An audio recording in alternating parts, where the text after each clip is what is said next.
They have not figured out an algorithm that will actually prevent artificial intelligence from killing humanity. The reason we cannot find an algorithm that will teach AI not to kill us is that we don't have an algorithm that teaches ourselves not to kill each other. But can it bring something to us that we can't bring to ourselves? That's the question. I hear people say this, I have a hard time trusting God with my money. What they're really saying is, I have a hard time trusting God. Money just becomes the unit from which you measure your trust. They're still trapped inside of a limited mindset. You're listening to the Mind Shift Podcast. My name is Erwin McManus, and I'm here with my dad, Erwin Raphael McManus. How you doing today? I'm doing really good. I don't know why, but the word Adderall comes into my mind. Adderall? No, I wish. If I had Adderall, I wouldn't be like this. Isn't that the one that makes you up? No. No? Oh, I mean, it like, yeah, to the people who are up, it laser focuses us. Oh, wow. The people who are not up, it takes them up. Okay. Oh, my car's here. Your Uber Eats. Uber Eats is being delivered. This is a crazy start. Okay, so this week's kind of busy. We have Mosaic Conference, and by the time you're listening to this, we will be in Mosaic Conference. That's true. That's pretty exciting. Yeah, that's great. awesome. Mm-hmm. You missed it. Shame on you. Maybe they're listening and they're here.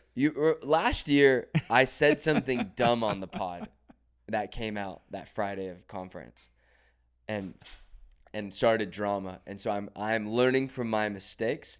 I ain't talk about nobody on this podcast this year.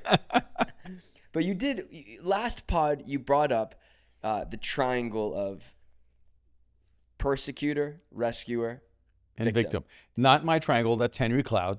You're like, not my triangle. Oh, no, I want to give credit where credit's due. Yes, This is Henry Cloud, the author of Boundaries. Yes. And if you go to that pod, Yeah. we talk about Yeah, Dr. Henry of course. Cloud a lot. He's Yeah. awesome. But no, so that triangle, and then Yes. I asked you at the end of the episode, what's the new triangle? Because that was the topic of discussion. It was Henry Cloud was bringing to like research and kind of a hypothesis and a theory of this is what's happening in modern culture. Mm-hmm. And I asked you, well, what's the positive version of that triangle? And then on Sunday, you gave a beautiful message. So if you haven't listened to that message, you should. It's on Mosaic's YouTube channel. But you talk about a new triangle with humanity at the top, Mm-hmm. intimacy, and generosity.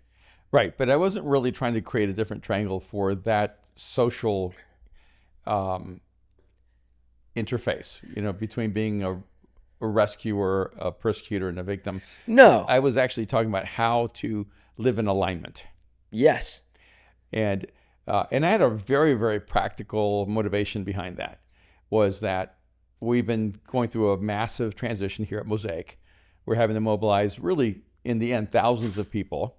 We're losing our Hollywood location, so we're having to, redirect, find new locations, mobilize people.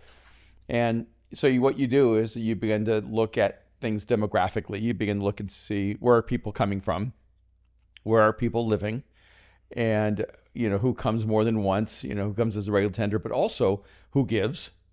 And where are the givers coming from? Where are the families? Where families are coming from. So you're just looking at all of that. Because you do factor certain things in, like singles can show more flex than families with kids. Yeah, naturally. Singles are more flexible Yeah. than families. So, there's just a lot of things you try to factor in by that. And one of the things that really struck me was that being here in LA for 35 years and investing in the city, in this community, that even though we have thousands and thousands and thousands and thousands of people who would identify themselves as Mosaic, Right. part of Mosaic, we probably have 300 people who are the core givers. And if we just factor in who's given at least once, it was only around 1,370 people.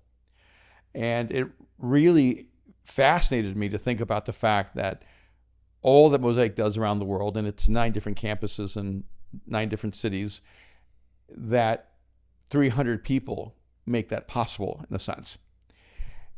So the question came to my mind, because we also just got this one incredible gift from this one couple in our church, that when we first knew them, they were not married, they were both singles, and they're both struggling and trying to make it in the industry. And then they got married and they struggled together, and they've been really faithful to our community for decades, I suppose. And they finally had this incredible success financially, and they gave 10%. They tithed on it, and it was several $100,000. And in the text, that when I was interacting with her, she's one of the things that was said was, we learned how to tithe when we were in college, and we've just always been faithful to that. And it really struck me how they have lived in alignment when they were poor, and they were in alignment when they were paying the bills, and they're in alignment now that they have wealth. And so even though it shows up differently, because you may not notice a $300 check as much as you might notice a $300,000 check, but when they were giving $30, they were in alignment. Well, I think the reason why you would notice the $300,000 check is because there's not many of them. That's right. Right. And I think, and we were talking a bit about these other organizations that we've become friends with. Yeah. That, I really appreciate their openness going, hey, no, our budget's in the $150 million category. Mm-hmm. And I really appreciate the organizations, and we're learning so much about like how people talk about finances and the way that they structure their budgets. But a unique scenario because we're in a major city where these other guys are in huge suburbs in the South. Yeah. And where you are, if you're in a red state, it's very different than when you're in a blue state, and we're in the bluest of blue. And you actually have a different relationship even to giving and to the relationship to faith and to the church. But what it did for me is it made me think about, why do I give? Why have I given? Not just, we give far more than 10%. But why do we give not only our money, but why have we given our lives?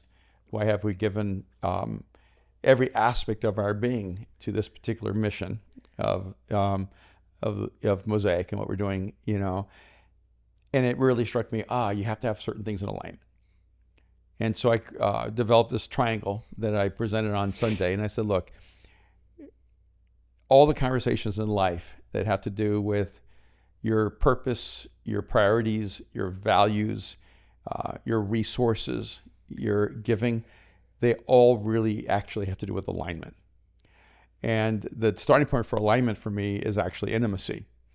That I heard this great phrase. I don't know who said it, so I don't know who to give credit to, but it wasn't original to me. But when I heard it, I felt it instantly. It said, once you solve the problem of your relationship to God, you no longer have questions about tithing. And they said intimacy solves that problem.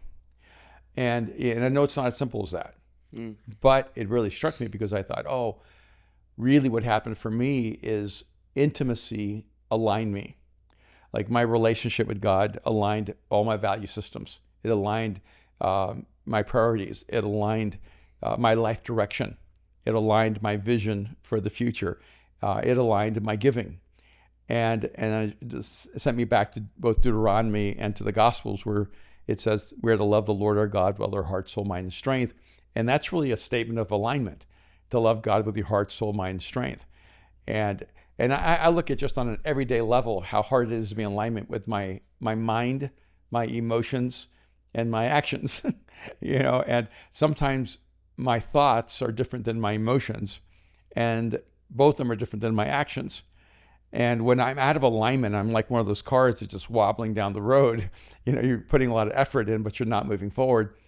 But when I'm in alignment, when my thoughts and my emotions and my actions are all in alignment, I'm like in a state of flow. Yeah. It's really pretty extraordinary. And so I started transferring that experience to the alignment of our life, and why the scriptures would say, hey, it all begins here, loving God with everything you have. Loving God with your heart, soul, mind, and strength. And start over. All right. So it all starts here. It's all about loving God with all your heart, soul, mind, and strength. And why does it so carefully thin slice who we are? Why doesn't it just say you need to love God? It actually breaks it down to with your heart, soul, mind, and strength. And it's because we humans can be very much out of alignment to ourselves. And so the beginning point is when you align your love properly, when you love God, when you live in intimate relationships with Him, it all starts lining up. okay, so in the scriptures when it talks about the tree that they shouldn't eat from in the garden, Okay. you know, does the frequency change in the way that God's speaking to us? It was a bit more Maven-y. You can eat from everything except for this one. Versus love the Lord your God with all your heart, soul, and mind. More specific. Well, it feels all the way around to me. It feels like the second one is more Maven-y, love God with all these different things. Interesting. The first one is very commander. Don't eat this tree or its fruit. So Well, that's what you hear, but I hear, you can hear for everything except for this one. Yeah. But what does it do? It makes you go, what? Well, what's in that one? Yeah. This one's different. This one's different. What is the different in this one that I'm not getting? Yeah. Right. And so that there's something there, you know. But anyway, just going back to that, the first thing was actually intimacy.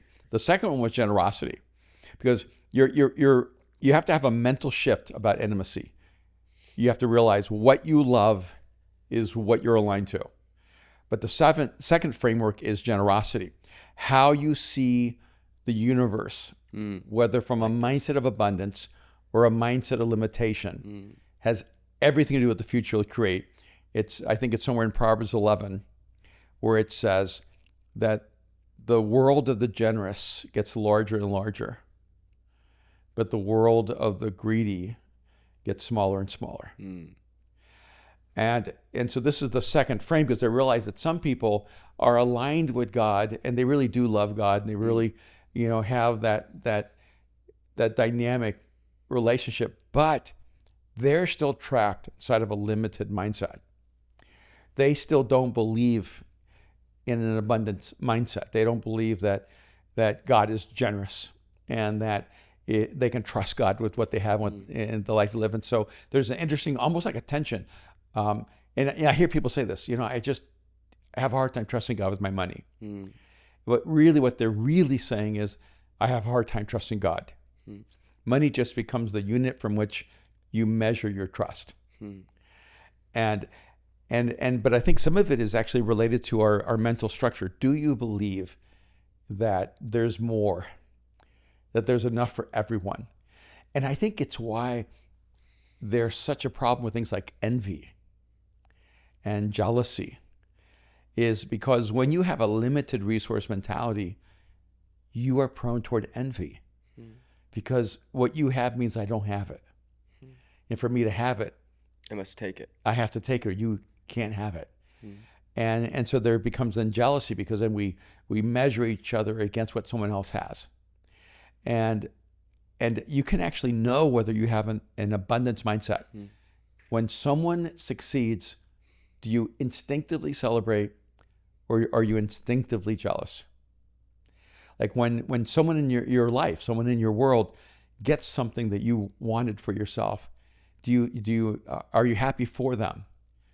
I am. Yeah. I think when Eric or Matt or any of the guys have any success, honestly, I get excited. I start frothing at the mouth, because I go, one, I want to celebrate you, but two, it's possible. Yeah. Like if you can do it, now I know someone who can do it, and now I'm that much closer to being able to do something, or even more, because now you're going to download all the knowledge you learned through the friction of that process, and now I'm going to be better for your success and failures, the same way that we learn off of each other. No, that's right. And that's how you know that you have an abundance mentality, because you celebrate the success of other people. Yeah. Celebrate the success of your friends. And it also creates a mindset that says, oh, if it's possible for them, it's possible for me. And so that's an easy test of knowing whether you have a limited mindset or an unlimited mindset. And you know, when you have a limited mindset, it actually affects your view of God.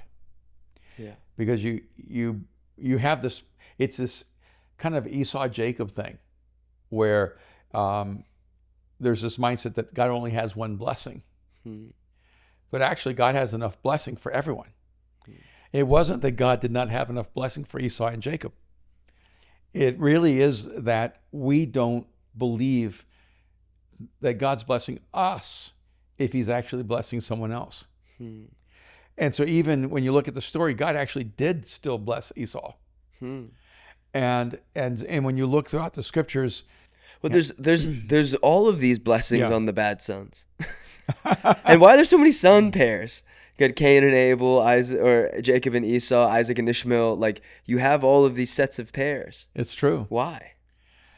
That's Romulus and Remus, and they're not in the Bible. They're not in the Bible. No, but I'm asking you. I'm asking you.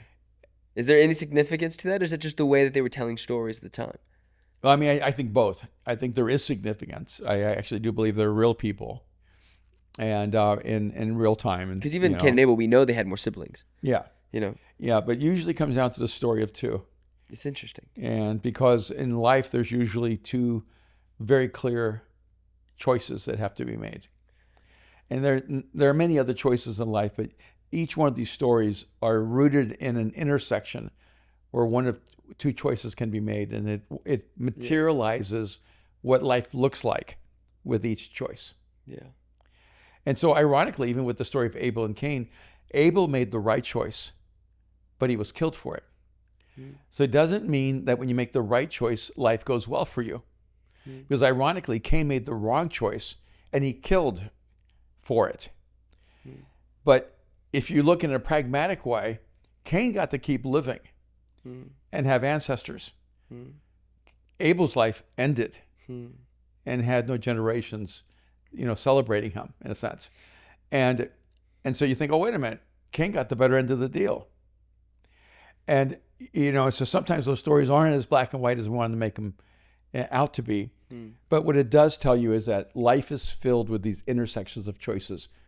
And if you're choosing the consequence or the benefit, you're already choosing the wrong way. You have to choose based on what's right and what's good. Abel did what was right, and he died.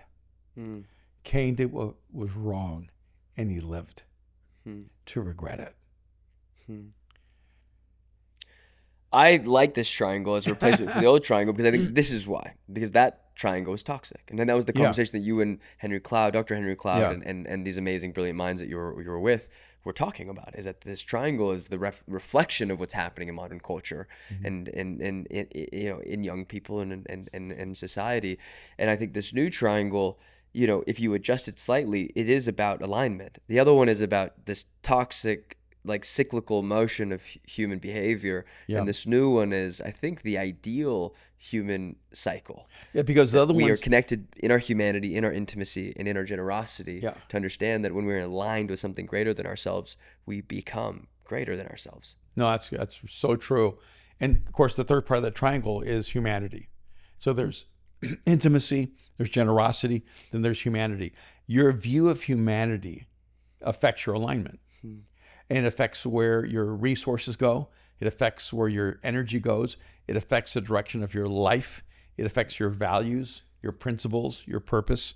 And so if you view the human problem being political, you give your life to politics. Right. If you view the human problem being economic, you may give yourself to solving poverty or homelessness, or you may see the real human problem as something very like temporary, like people are hungry or thirsty or are in danger. If you see the human dilemma as injustice, and so that alignment actually shapes your generosity and your intimacy. So each one has an impact on the other. If you see the human dilemma, and by the way, without doing a what's it called when you tell everyone the end of a movie? Oh, spoiler alert. Yeah. Which show? Which movie? Without giving a spoiler alert. Which show? Which movie? The movie is Thunderbolts. Oh, yep. It's actually insane. And I'm going to give it my 2 thumbs up. I think it's a great movie. Okay. I love this movie, and it identifies the human problem in the most accurate way I've ever seen in a DC or Marvel film. And it's the first time I ever felt like, you're describing the world from my triangle. Because without giving, too much away, it identifies the human dilemma in the way that the scriptures actually do. Here's my thing. I don't know if I'm giving 2 thumbs up, but oh, come on. No, here's the deal. I think there's some movies that take you to the movies. You're seeing a movie. There's there better be popcorn and like a soda involved. Yeah. And there's some movies that it's like cinema. This is there's a challenge here, right? And you're challenging your mental framework or you know, questioning reality. It implores you to dive deeper. With this movie, it's a movie. It's a Marvel popcorn film. Yes. That actually had a deep conversation about self-loathing, and this idea about you know, humanity coming together, being generous and sacrificial, and then also this understanding of intimacy, even whether it's like loving yourself and understanding how to like accept yourself and forgive yourself, right? And I always find it ironic when like people of faith really hate this idea of self-love, but self-love is forgiveness, right? And you have a character in this film that is incapable and unwilling to forgive himself.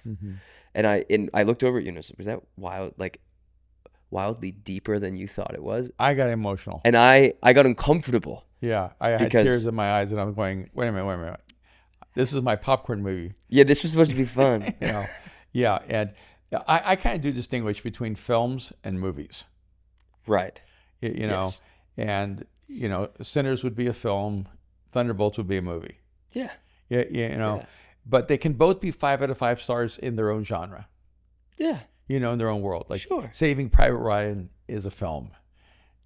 It's so great, and I don't think I could watch it twice. Oh, are you kidding me? I watch it all the time. Oh, it's so hard for me. Oh, I love it. And yet it's one of my favorite. I love it. And but you know, but Mission Impossible would be a movie. Yeah. And I'm looking forward to the next version. Yeah. Right, iteration of it. And so they both are different kind of things altogether, but they both can be fantastic. I think Thunderbolts cheated us. It was a movie that slipped a little film in it. Yeah. Someone really clever wrote that film. Yeah, I was really impressed. Snuck in like great depth in it. But the whole point of that is that every film, if it's interesting, and when I look at those, every Marvel DC film actually gives us a definition of the human problem. They just all see it differently. And that's why sometimes, you ever just watch all these movies and the epic ending doesn't move you at all? I told you for a while, like if another Marvel movie has an alien coming in from a black hole in outer space or a multiverse, I'm out. I can't do it. I still want to be connected to the characters, even if they're wearing spandex. Yeah, and a lot of it is because the moment we put the human problem outside of humanity, it doesn't resonate with us. And you have to own the fact that we are our own species' most dangerous predator. And we nothing endangers us more than ourselves. Wow, that's so unique. Can you expand on that statement? Nothing endangers us more than ourselves. We are the most violent towards each other.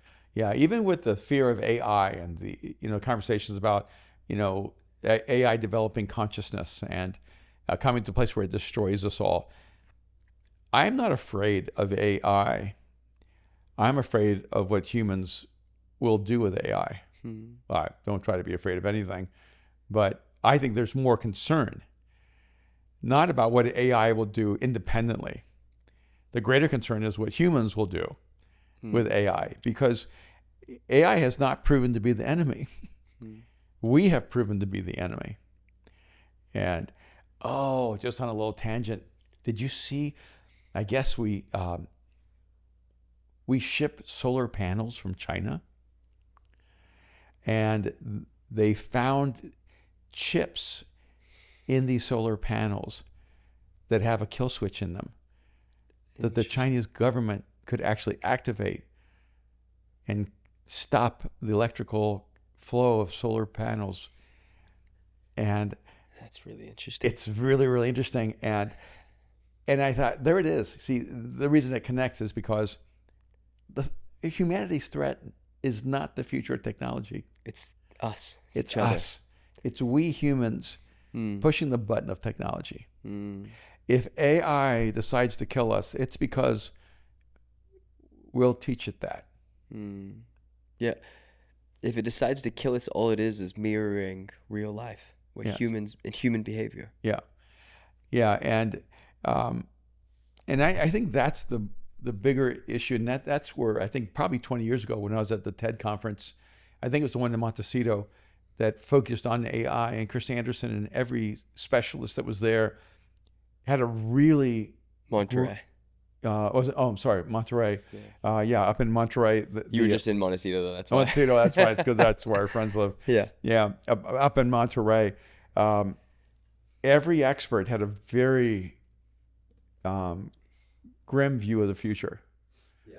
Like they're very disturbed, very depressed, I would say, and very scared of the future of artificial intelligence. And I had a very different perspective, but I realized one of the people was talking about how they have not figured out an algorithm that will actually prevent artificial intelligence from killing humanity. I said, we cannot find an algorithm that works. And I remember sitting down and jotting to myself, the reason we cannot find an algorithm that will teach AI not to kill us is that we don't have an algorithm that teaches ourselves not to kill each other. We're not going to be able to teach AI to do what we cannot do.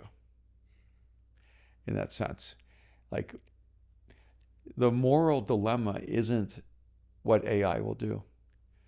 The moral dilemma is, will AI actually be better than us? Not faster than us, but better than us. And it would be a miracle if AI would actually bring world peace. Yeah.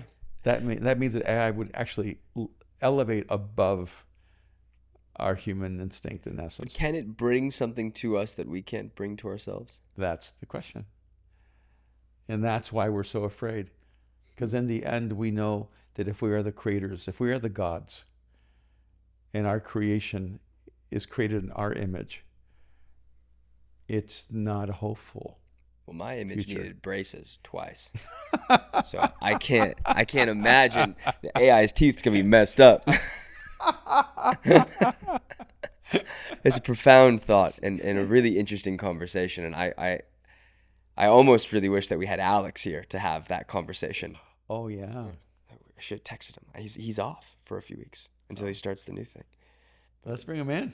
Yeah. I was talking with Rachel last night, his wife. But yeah, because they're in that transition period for the new thing. So, did they sell their company?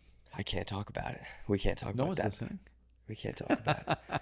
Can't talk about it until I know we're in the middle of the Mindship podcast. Yeah, but exciting things to come. And I use AI every day. I use ChatGPT every day, multiple times a day, just for fun sometimes, just to play around and see whether it's art or whether it's prompts and questions or just like bios of things I need to understand and know. It's really a fantastic tool. And I think, I was listening to Sam Altman talk about how the differentiators between like the younger generation and the older generation, how they use ChatGPT, like younger generations actually asking ChatGPT for like life advice, wisdom. The older generation asks it for information. So it is this, he was saying that like, it is interesting to see how people will progress and integrate their lives into this new system. And so, and the more we feed it, the more powerful it becomes, or the more understanding it becomes. And so, I often wonder, will AI progress to a point where it even creates, will AI police itself someday, because that's something we do. And so is it something that it will teach itself to shut down malicious AI, and police itself and to help self-discover its own flaws. And because I think that'll be really unique, is that one thing that we found in human nature is that, multiple forms of government and boundaries and infrastructure has developed, right? And we know that that's been true for, all of mankind. There hasn't been a universal ruling on this earth as far as we know. And so it will be interesting to see, like, if, will race inside of will race or some kind of determinate factor differentiate the different kinds of AI that exist? Well, you know what I mean? Like the same way that we have Russia, China, South and North America, will there be those similar determinants inside of AI, depending on like which continent it is generated on? Will the AI that's expressive of American thinking and the AI that's expressive of Chinese thinking, will they see themselves as complementary or combative? Yeah, because I think we're missing something, right? The conversation we're looking at it through the lens of that it's going to mirror our behavior. Mm-hmm. If it truly mirrors our behavior, it won't just hate. It won't come to conquer us. It'll go to conquer itself, Mm-hmm. right?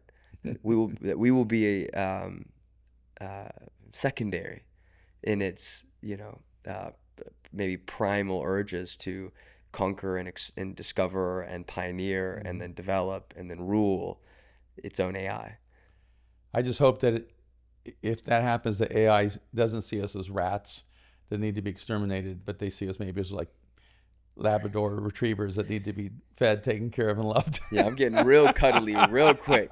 But anyway, so back to the triangle, I'll just say, if you want to be in alignment, check your intimacy, what you love, check your generosity, your view of abundance or limitation, and then check your view of humanity. What do you believe is the human dilemma, the human problem that needs to be solved? And when you align those, you actually begin to live a life that's incredibly focused and intentional and powerful. And if, for me as a person of faith, I realize that when I have those three things in alignment, that's when I actually become most generous and most generative. Yes. It was a brilliant talk, and it was one that was very convicting. And I think, you made a statement that talked about, because you also broke down tithing and finances and inside of the generosity and intimacy section of that talk. And you made a really great joke about, it's in the Bible, it talks about, give Caesar what is Caesar's, and you kind of drew a line and like income. And then you're like, but if you live in California, you got to give Caesar a little bit more.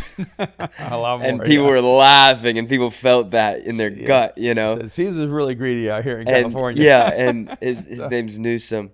And no matter how much he whitens those teeth or slicks his hair back, we will remember what he did, and we will make sure he does not get reelected. He can't get reelected, but I guess the next bum. This I have to. It's who I am. I got to do a little bit.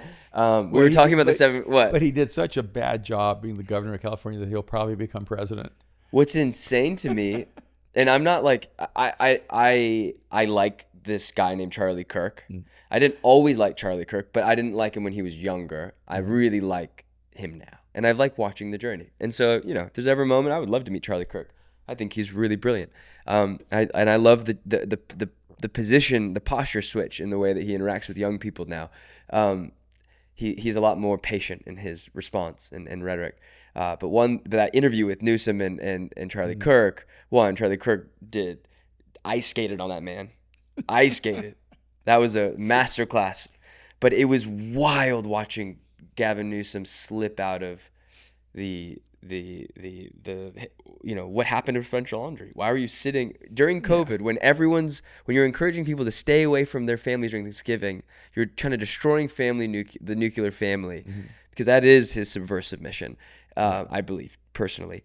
I know this has gone on a sidestep, but he talks about he laughs about that was just a bad mistake.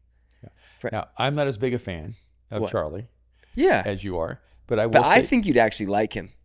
I might. And no, I think I tend to like everyone, But here's a dilemma. Here's a difference for me. Yeah.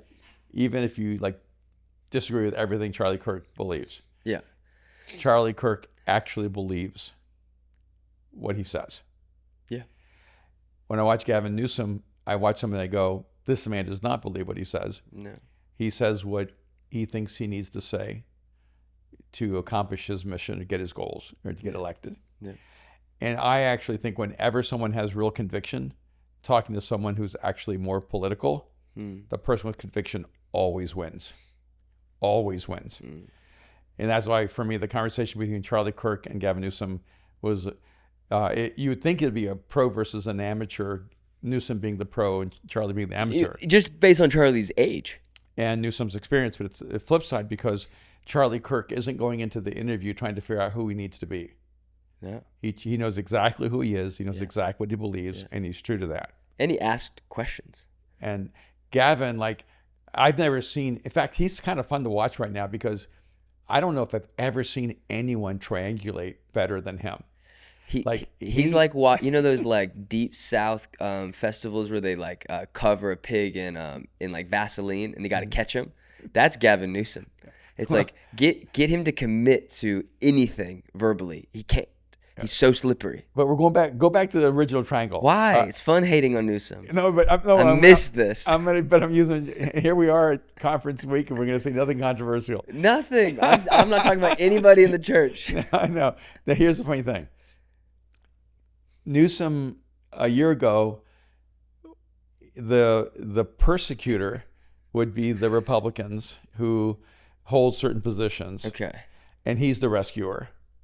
And California, of course, are the victims.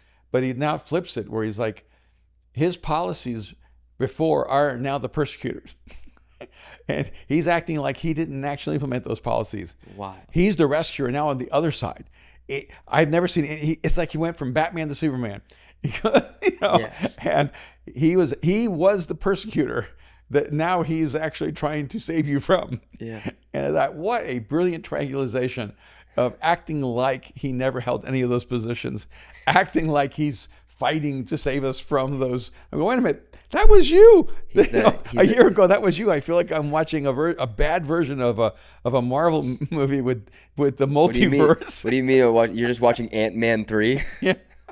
Or any one of them that you want to pick. Or any Marvel. It's a multiverse kind of thing. If you take Gavin Newsom, what he's saying now, and take what he was saying 2 years ago, and put them side by side, you could have a debate by himself. Well, the greatest thing is that the internet exists and clippers exist. And if that man tries to run for office, there are so many sound bites that will destroy his career. And not that I want to see him destroyed. I don't want to see him destroyed. I don't love his politics. I would love the political side to not go well, but his life would. I want him to meet Jesus and eat at French Laundry all he wants. All right.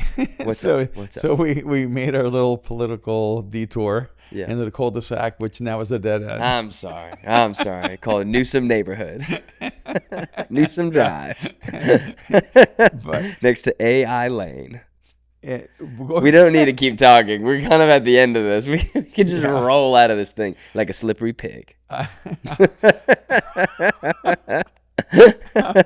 tried to save this episode. It doesn't need saving. She don't want to be saved. Don't save her. Sorry. I'll go back to Henry. Just quoting J. Cole. And his triangle that we talked about before. Mr. Cloud, Dr. Cloud. We're living in a dark cloud right now. And it's... if we could just personalize it. Someone asked us today on the arena call, and I think it was one of the Latinos on the call. Yeah. Saying, hey, how do we deal with the fact that, with my people, we've been colonized. We laid out the triangle of the victim, the persecutor, and the rescuer. How do I help my people who have been, colonized, move out of this victim mentality? And I thought it was really interesting because, contrary to popular belief, I'm an immigrant from El Salvador, who is Hispanic, Spanish was my first language. I learned English here in the States. I didn't become an American citizen until I was nearly, 50 years old. Yeah. So I spent most of my life on a green card here as a permanent resident. Yeah. And I've never in my life thought of myself as someone who was colonized. Yep. And it's astonishing to me that we have a cultural narrative that says you're allowed to go back 500 years or 300 years and claim the trauma of colonization that you never experienced. And I was watching a clip today from South Africa. I think it's, I can't remember how to pronounce it. It was like the Bantu people. And they were basically saying, these spokespeople saying that all the land in South Africa that's owned by white Afrikaners needs to be taken away from them without any compensation and given back to these African tribes. But the reporter said, you're taking us back 500 years, so shouldn't it be given to this other tribe that was actually here before you? And they said, no, the land belongs to our tribes. And so what's interesting is that they were clearly the conquerors of these other tribes. We need to end this episode because I cannot comment on that. And I will never. it's where you start the story It's so good. that really matters. And when she asked the question about the original tribes in South Africa, he completely discounted them. No, it's our people's land. And I thought, here's the problem, is that when you start the story, when you're the conqueror, but then you take on the role of being the victim, you've crafted the story that traps you forever. I mean, I loved what you said in the arena call. You said, I am not conquerable. So I don't live inside of this meta history that is, we were conquered.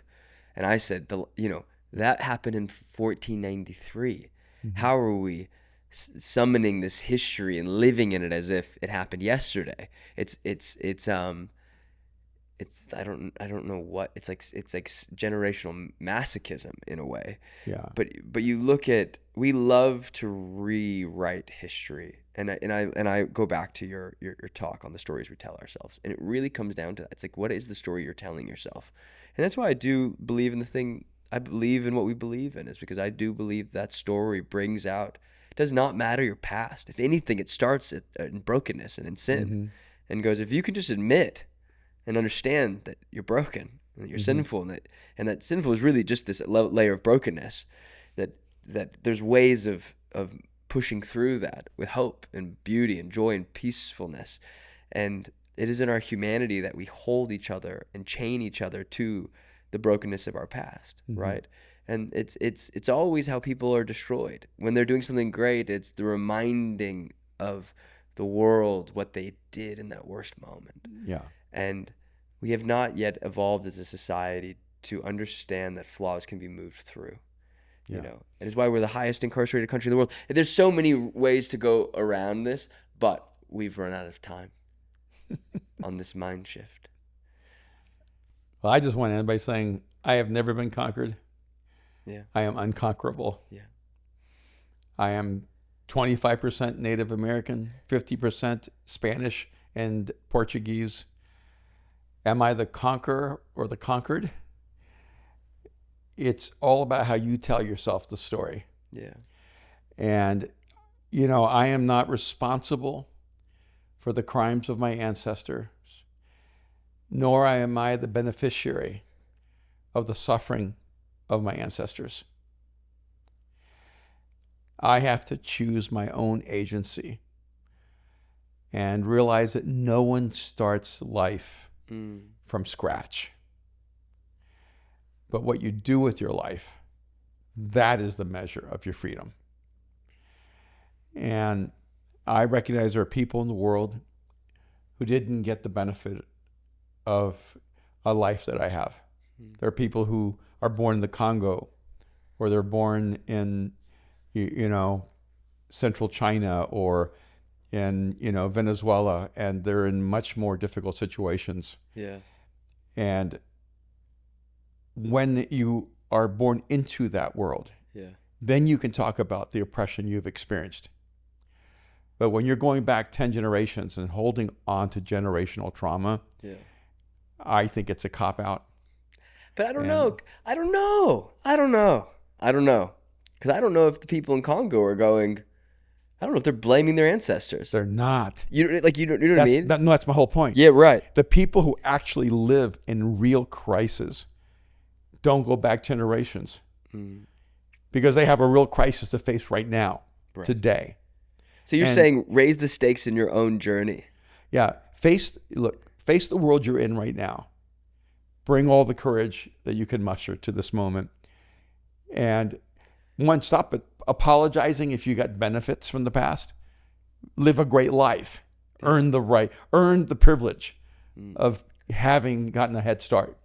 Yeah. And then if you started in a deficit, prove the resilience that you have and fight your way to the life you long for. I love it. Yeah. And that's, for me, a good way to end the episode. Thank you for listening to this episode of the Mindshift Podcast.